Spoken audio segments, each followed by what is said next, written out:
Bonjour, tu écoutes NUM Rendez-vous, l'émission de la révolution numérique et de la transformation digitale qui résume toute l'actualité des géants du web et de la tech, disponible sur ma chaîne YouTube superfan.fr et également en replay sur toutes les plateformes de podcast, notamment Apple Podcast, Google Podcast et Spotify. Nous sommes le mardi 22 décembre 2020 et d'ailleurs en parlant de podcast, Spotify vient de m'envoyer le récap de l'année, la rétrospective de mon année 2020. Pour me féliciter, apparemment, NUM Rendez-vous a connu une hausse de 200% en France. Selon les statistiques de Spotify, ce podcast NUM Rendez-vous est écouté dans 7 pays à travers le monde. Et en 2020, NUM Rendez-vous a connu une nette amélioration, une croissance de plus 999% d'abonnés, plus 503% en nombre d'heures, plus 400% en nombre de streams et plus 266% en nombre d'auditeurs. Donc merci à Spotify de me féliciter comme ça pour ce podcast et surtout merci, un grand merci à vous d'être de plus en plus nombreux à m'écouter. Comme d'habitude, je vais vous résumer donc tout ce qui s'est passé ces dernières 24 heures dans le monde du numérique et pour moi, la news du jour, c'est Alibaba et les Ouïghours. Selon un article de Siècle Digital rédigé par Valentin Simino, Alibaba Cloud aurait développé un algorithme de reconnaissance faciale capable d'identifier les Ouïghours. Une technologie à la disposition du gouvernement chinois selon cet article. Selon des recherches effectuées par IPVM, plusieurs géants technologiques chinois aideraient, au conditionnel, aideraient le gouvernement de Xi Jinping à identifier les Ouïghours grâce à des technologies de reconnaissance faciale. C'est probablement le cas de Huawei. D'ailleurs, j'en avais déjà parlé dans cette émission. Antoine Griezmann, le footballeur, avait décidé de mettre un terme à son partenariat avec Huawei à cause de ça. Et bien maintenant, on apprend qu'Alibaba et sa filiale dédiée au cloud computing, Alibaba Cloud, seraient impliqués. Évidemment, ces allégations ont été contestées par le groupe Alibaba. Alors, Alibaba a-t-il aidé, oui ou non, le gouvernement chinois à identifier les Ouïghours? Selon Siècle Digital, plusieurs logiciels de reconnaissance faciale seraient testés en Chine pour tenter d'identifier plus facilement les minorités ethniques musulmanes, notamment les Ouïghours et les Kazakhs. Un programme que le gouvernement appelle, je cite ouvrez les guillemets, la lutte contre le terrorisme. Alibaba et Huawei sont les deux géants technologiques visés par l'enquête. Le premier d'entre eux, Alibaba, se dit consterné d'apprendre cela. Un porte-parole d'Alibaba a précisé que la discrimination raciale ou ethnique ou le profilage, sous quelque forme que ce soit, viole les politiques et les valeurs d'Alibaba. C'est à partir d'une faille de sécurité que les experts de l'IPVM auraient réussi à pénétrer les entrailles d'Alibaba. Après plusieurs semaines de recherche, ils ont découvert un système de surveillance baptisé Smart City, hébergé sur les serveurs d'Alibaba Cloud. Ce système de reconnaissance faciale pouvait détecter l'appartenance ethnique d'une personne et l'étiqueter comme étant musulmane ou ouïghour, ou les deux. À l'époque, Alibaba avait déclaré qu'en tant que fournisseur public, la société n'avait pas le droit d'accéder aux données de ses clients. Le géant chinois dément les propos relatés par l'IPVM. L'IPVM a également découvert que Huawei et une entreprise spécialisée dans la reconnaissance faciale du nom de Megvii auraient travaillé ensemble pour tester et développer des systèmes d'alarme ouïghour, une technologie capable d'alerter le gouvernement lorsque le système de reconnaissance faciale détecte le visage d'un membre de la communauté ouïghour. Nous savions que le gouvernement chinois traquait la communauté ouïghour depuis de nombreuses années, mais cette fois-ci, il reste peu de place au doute quant au fait que les géants technologiques chinois semblent bel et bien être au service de l'oppression des Ouïghours, selon Valentin Simino de Siècle Digital.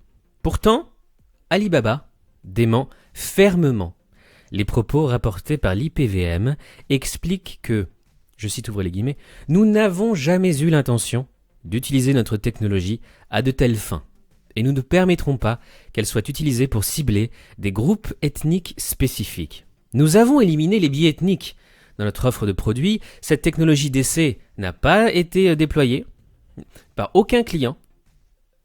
Nous n'avons jamais eu l'intention et nous ne permettrons pas que notre technologie soit utilisée pour cibler ou identifier des groupes ethniques spécifiques. Voilà la réponse d'Alibaba.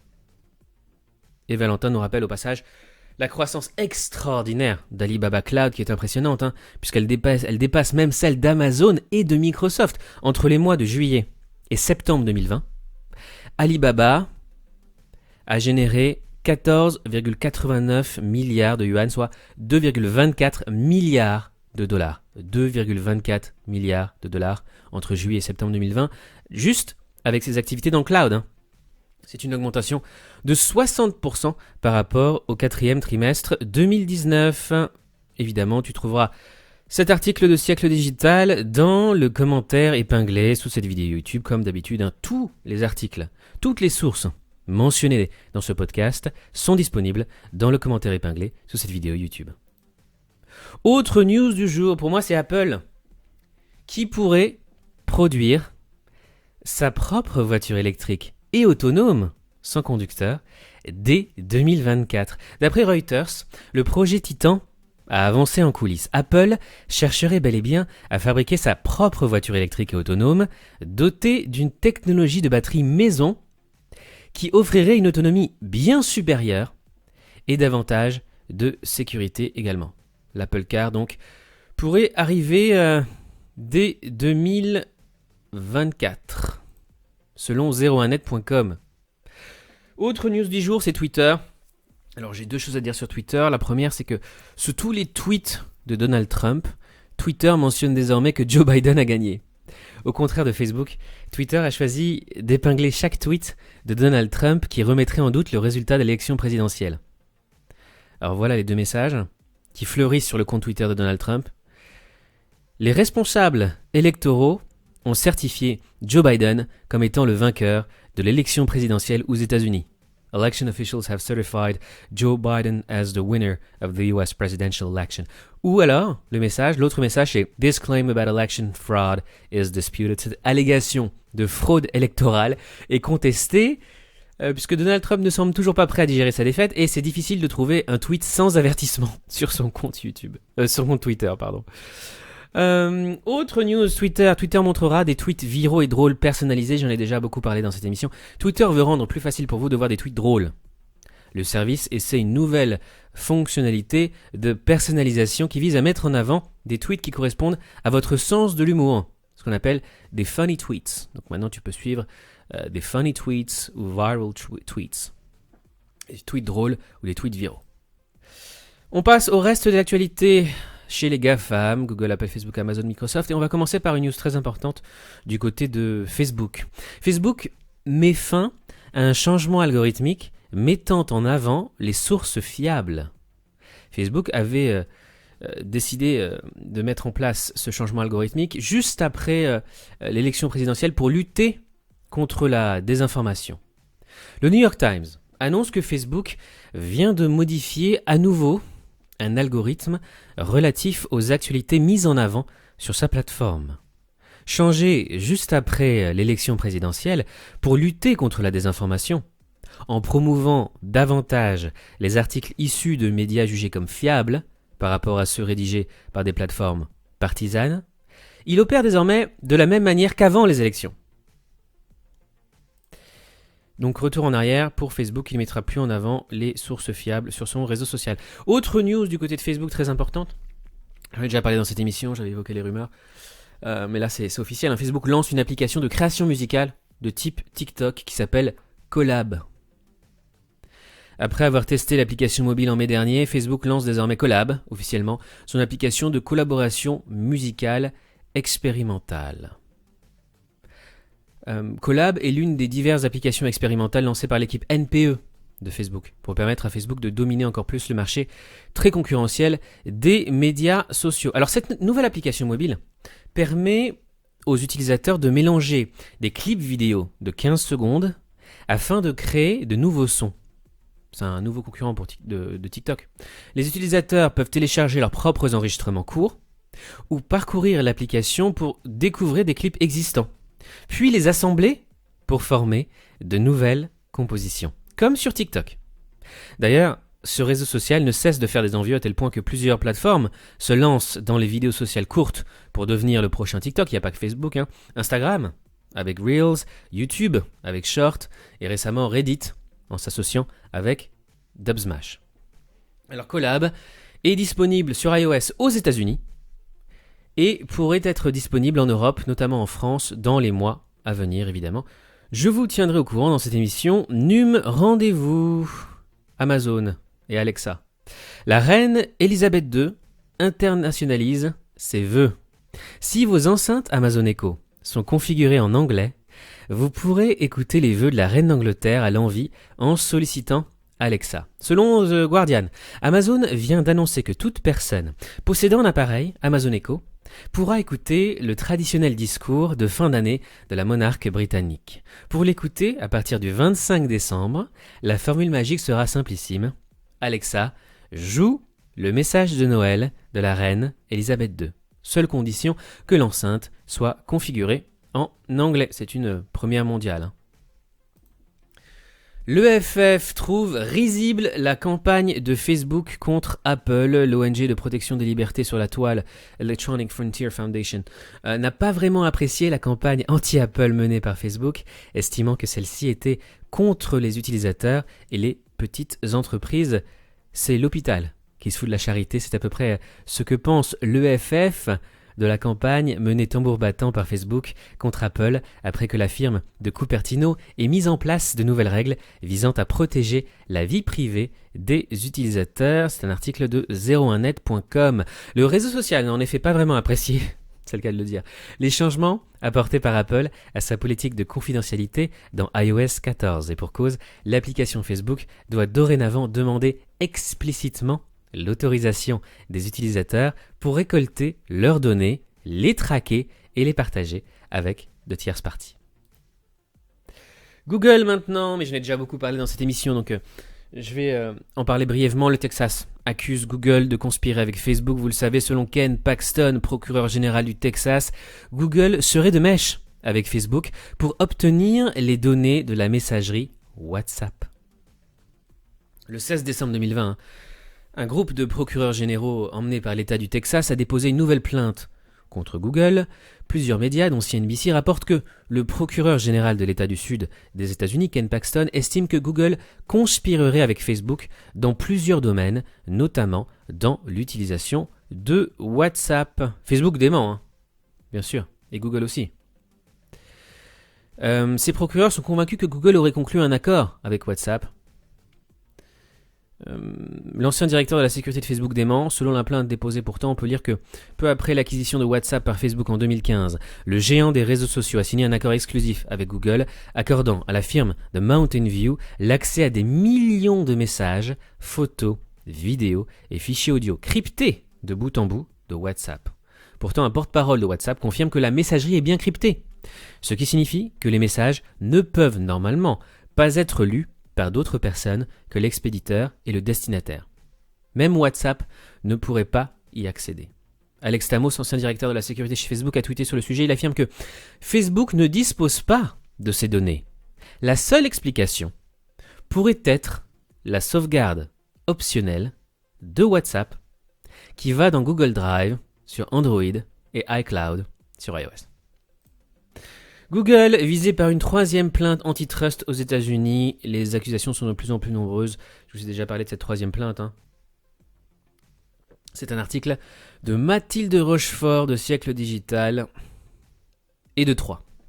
Une coalition de 38 États a engagé des poursuites à l'encontre de Google pour pratiques anticoncurrentielles en ciblant principalement le moteur de recherche du géant du web. Il s'agit de la troisième plainte visant la firme de Mountain View aux États-Unis en l'espace de 2 mois seulement. Le search au cœur du dossier. Dans leur déposition, les États reprochent à Google plusieurs pratiques lui permettant de mettre en avant son moteur de recherche et ses produits au détriment de ses concurrents en changeant le design du search, par exemple. Je cite, ouvrez les guillemets, « Les actions anticoncurrentielles de Google ont protégé ses monopoles généraux de recherche et exclu ses rivaux, privant les consommateurs des avantages des choix concurrentiels, empêchant l'innovation et sapant l'entrée de nouveaux concurrents ou l'expansion », a déclaré le procureur général du Colorado. Selon la plainte, Google signe des contrats exclusifs pour asseoir sa position dominante et empêcher les utilisateurs d'aller chez ses rivaux, mais également pour forcer les professionnels à utiliser ces outils publicitaires. Google se défend. Google n'a pas tardé à réagir à travers un billet de blog rédigé par Adam Cohen, le directeur des pratiques économiques. Il y explique notamment que les manœuvres de l'entreprise ne visent qu'à améliorer son moteur de recherche afin que l'expérience des utilisateurs soit la plus agréable possible. Il assure en outre que le search bénéficie aux petites entreprises. Pour en venir plus précisément aux questions soulevées dans la plainte d'aujourd'hui, je cite, ouvrez les guillemets, elle suggère que nous n'aurions pas dû travailler à l'amélioration de la recherche et que nous devrions en fait vous être moins utiles. Lorsque vous recherchez les produits et services locaux, nous vous montrons des informations qui vous aident à entrer directement en contact avec les entreprises et à atteindre plus de clients. Cette plainte exige des changements dans la conception de Google Search qui nous oblige à mettre en évidence les intermédiaires en ligne au lieu de connexion directe aux entreprises. Une telle réforme de Google Search nuirait à la qualité de vos résultats de recherche et cela se ferait au détriment des entreprises comme les détaillants, les restaurants, les ateliers de réparation, les compagnies aériennes et les hôtels, dont l'inscription dans Google les aide à se faire découvrir et à entrer en contact direct avec les clients. Ils auraient plus de mal à atteindre de nouveaux clients et à concurrencer les grandes plateformes de commerce et de voyage et les autres agrégateurs et intermédiaires. Microsoft pourrait créer ses propres processeurs ARM pour les serveurs et les surfaces, comme Apple d'ailleurs. Microsoft pourrait s'émanciper de ses partenaires technologiques pour créer ses propres processeurs. On va parler des Natu maintenant, et surtout d'Airbnb et Tesla. Airbnb va proposer une belle opportunité pour les startups. Selon Presse Citron, chaque année, Airbnb sélectionnera une startup dans le but de l'accompagner et de la financer sans condition. Excellent article d'Adrien Augusto. Airbnb veut rendre ce qu'on lui a donné et va commencer à travailler avec des startups pour tenter de les faire s'envoler. Dans une note de blog, la société de location de logement a annoncé la sortie du Ron Conway SV Angel Economic Empowerment Award et un programme qui sélectionnera chaque année une startup repérée par le fameux Y Combinator dans le but de l'aider en conseil et financement. Tesla va lancer un abonnement pour son autopilote. Tesla proposera un abonnement à son option d'autoconduite intégrale dès 2021 selon zdnet.fr. Selon Elon Musk, Tesla pourrait commencer à proposer son système d'autopilote très coûteux sous forme d'abonnement mensuel l'année prochaine. Autre news tech du jour, et si Zoom rachetait Dropbox, ça c'est une rumeur qui enfle de plus en plus, un rachat de Dropbox et de Smartsheet permettrait à Zoom de ne plus se limiter aux visioconférences et de devenir un concurrent des suites de productivité de Microsoft et de Google. IBM poursuit ses acquisitions dans le cloud avec l'entreprise finlandaise Nordcloud, nous dit Usine Digitale. IBM rachète Nordcloud pour renforcer ses compétences de conseil dans le cloud hybride. Fondée en 2011, la pépite finlandaise est spécialisée dans la migration des services vers le cloud, le développement d'applications et la gestion des services. Cargo.one, la start-up berlinoise, lève 42 millions de dollars pour développer ses activités en Amérique du Nord. Cargo One souhaite numériser le secteur du transport de fret aérien et lève 42 millions de dollars, une deuxième levée de fonds en l'espace de 6 mois seulement, qui doit lui permettre de s'implanter en Amérique du Nord. Chine, maintenant on va parler des marques chinoises et de Huawei. Huawei maintient l'implantation de son usine d'équipement 4G et 5G en France. C'est en Alsace que le géant des télécoms va installer son site de production, le premier du genre, hors de Chine, première usine internationale pour Huawei. En Chine, la censure du web prend des allures industrielles à l'heure du coronavirus. Selon Corentin Béchade du site lesnumériques.com, face à la pandémie de coronavirus, la Chine tente de garder le contrôle de l'information en ligne. À coup d'intervention éditoriale et de déploiement d'armées d'internautes pro-pouvoir, le Parti communiste mène une guerre d'information. Si vous êtes intéressé par la censure du web et la censure en Chine en particulier, n'hésitez pas à lire cet extraordinaire article de Corentin des numériques.com. News France maintenant. Des prêts pour des prêts pour 715 millions d'euros pour accompagner la digitalisation des PME françaises. C'est dans la revue du digital. L'Union européenne et l'État français ont débloqué 715 millions d'euros le 9 décembre, destinés à soutenir la transition numérique des PME françaises. Cette garantie permet de couvrir à 80% un prêt contracté par une TPE, très petite entreprise, ou une PME, petites et moyennes entreprises, de moins de 50 salariés, qui veut financer ses investissements matériels et immatériels jusqu'à 50 000 euros par un prêt. Autre news France du jour. Après la publication des données violées, Ledger répond. Le patron français de Ledger, Pascal Gauthier, a fait une déclaration chez un média spécialisé dans les crypto-monnaies.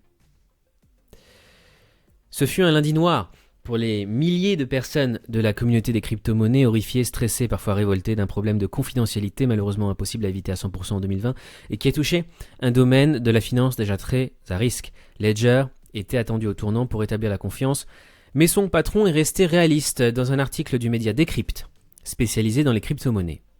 Pascal Gauthier a définitivement fermé la voie à la possibilité de dédommagement des clients pour l'achat de leur appareil. Les portefeuilles physiques Ledger Nano S et Nano X. Les deux fuites concernant les adresses mail de newsletter, mais également les fiches d'achat comprenant les adresses postales et numéros de téléphone sont concernés. Le PDG de Ledger disait « Lorsque vous avez une violation de données de cette ampleur pour une si petite entreprise, nous ne rembourserons pas tous les appareils pour 1 million d'utilisateurs. Ce n'est tout simplement pas possible. Cela tuerait simplement l'entreprise. » C'est triste pour toutes ces personnes victimes du leak de Ledger, malheureusement. Et comme je le dis souvent dans cette émission, en cybersécurité, le risque zéro n'existe pas. La CNIL sanctionne 2 médecins pour violation des données de santé. La CNIL a annoncé le 17 décembre dernier infliger 2 amendes de 3 000 et 6 000 euros à l'encontre de 2 médecins libéraux pour avoir insuffisamment protégé les données personnelles de leurs patients. Outre ces insuffisances, ils n'ont pas notifié cette violation de données aux gendarmes de la vie privée selon l'usine digitale. Bonne nouvelle, Yubo, le réseau social français, séduit la génération Z selon le blog du modérateur. Yubo, une plateforme dont j'ai déjà beaucoup parlé dans cette émission, se démarque de plus en plus auprès des 15-25 ans. Donc si tu ne connais pas le réseau social pour les jeunes, Yubo, Made in France, il faut absolument que tu ailles tester cette plateforme. C'est un réseau social qui permet à la jeune génération de socialiser dans le monde entier grâce à leur téléphone. Il est possible d'utiliser la vidéo, l'audio ou encore le chat en direct pour rencontrer d'autres personnes ou jouer à des jeux. Les utilisateurs peuvent participer à ces lives selon une thématique choisie ou bien une nationalité particulière. Fondée en 2015 par 3 amis ingénieurs, la start-up française compte aujourd'hui plus de 40 millions d'utilisateurs. Dernière news France, c'est l'IAB France, Interactive Advertising Bureau, qui guide les marques dans un futur sans cookies. On me pose souvent la question, que va-t-il se passer avec la suppression des cookies, notamment dans Chrome ? Eh bien, l'IAB France publie un guide à destination des acteurs du marketing et de la communication en ligne sur l'avenir du ciblage publicitaire sans cookie tiers. C'est un guide sur le cookieless. L'association souhaite ouvrir le débat sur l'avenir du cookie tiers et le devenir du ciblage publicitaire. Je cite, ouvrez les guillemets, « Si après 25 ans de bons et loyaux services, le cookie mérite certainement d'être réinventé, cela doit se faire dans un cadre de réflexion ouvert, interopérable et respectueux de tous les acteurs de la chaîne de valeur. C'est l'ambition du projet REARC de l'IAB, projet qui vise à repenser et restructurer le marketing digital, et d'une nouvelle architecture pour la publicité digitale qui nous accompagnera au cours de ces 10 prochaines années, pose l'IAB en introduction du document élaboré par les experts de son groupe de travail Identity Cookieless, selon eMarketing.fr. Alors, comment remplacer les cookies tiers ? Ça, c'est une question qu'on me pose tout le temps. Pour cibler individuellement un visiteur. Alors, plusieurs alternatives sont proposées par l'IAB, notamment pour contourner le blocage du cookie tiers. Tout d'abord, ce qu'on appelle le local storage, soit déposer une donnée par l'intermédiaire d'un nom de domaine spécifique et de la stocker localement sur le navigateur client. Et la délégation CNAME, faire pointer un nom de domaine vers un autre. L'association émet aussi l'idée de remplacer le cookie par un identifiant, en obligeant le visiteur à se loguer. Mais pour Augustin Decré, pilote de la Task Force Identity Cookieless et Managing Director Southern Europe d'Index Exchange, je cite, « Alors que beaucoup d'acteurs de l'industrie évoquent déjà la fin du cookie tiers pour 2022, il n'existe actuellement pas de solution idéale pour remplacer cet identifiant qui reste depuis 25 ans une infrastructure essentielle pour l'ensemble de la publicité digitale. » Alors pourquoi ça pose autant de problèmes pour les marketeurs et les communicants et les acteurs de la publicité en ligne? Parce que sans cookie tiers, les annonceurs voient notamment l'attribution et la mesure de la contribution fortement limitée. Le retargeting, ou le remarketing, ou le lookalike, impossible, puisqu'il n'est plus possible de connaître le parcours de navigation de l'utilisateur, ses achats ou mise en panier notamment. La réconciliation des données cross-canal tuées dans l'œuf et l'enrichissement des bases de données stoppées. Voilà pour les problèmes causés par la suppression des cookies. Et enfin, on termine, comme d'habitude, par un petit point culture geek. Cyberpunk 2077, c'était le jeu vidéo événement de cette année 2020. Microsoft rembourse aussi les joueurs déçus. Ça a été un flop total, extrêmement critiqué partout sur le web, notamment sur Twitch et sur YouTube. Comme Sony, Microsoft rembourse facilement les joueurs Xbox déçus de Cyberpunk 2077. En revanche, le RPG est toujours disponible sur son store. Face à l'immense déception partagée par de nombreux propriétaires de la PS4, Sony a retiré Cyberpunk 2077 du PlayStation Store, c'est incroyable, et lancé une campagne de remboursement. On attendait l'initiative de Microsoft qui a annoncé le 18 décembre qu'il remboursera lui-même les joueurs Xbox insatisfaits. C'est tout pour aujourd'hui. Merci d'avoir écouté NUM Rendez-vous. N'oublie pas que tu peux me suivre sur les réseaux sociaux. J'ai 2 comptes de veille, mise à jour en temps réel, 24 heures sur 24, 7 jours sur 7. NumRDV, mon compte en français sur toute l'actualité du numérique avec les meilleures sources d'informations en France. Et Marketing RDV, mon compte de veille sur le marketing digital avec les meilleures références et ressources sur le marketing digital à travers le monde en anglais. Je te souhaite une très très belle journée et nous on se retrouve demain pour un nouveau numéro. Salut!